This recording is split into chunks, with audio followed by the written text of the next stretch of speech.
कसे काय मंडळी? तर मित्रांनो, आज आपण चाललेलो आहोत यवतमाळमध्ये म्हणजेच यवतमाळच्या देव्या बघायला. तर चला मित्रांनो, जाऊया आपण यवतमाळच्या देव्या बघायला.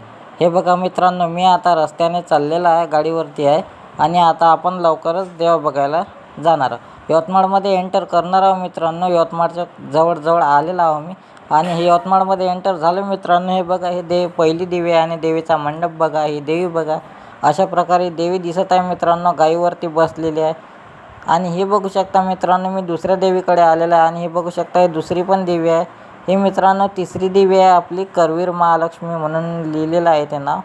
ही तिसरी दत्त चौकमधली आहे मित्रांनो, खूप मोठी आहे. ही पण मित्रांनो दत्त चौकमधलीच आहे, खूप मोठी आहे. ही दत्त चौकमध्ये बसते, ती खूप मोठी देवी आहे मित्रांनो. अशा प्रकारे मंडप बघू शकता, सिंह बघू शकता मित्रांनो. यवतमाळमधून कोण कोण बघत आहे व्हिडिओ त्यांनी लाईक करा, शेअर करा आणि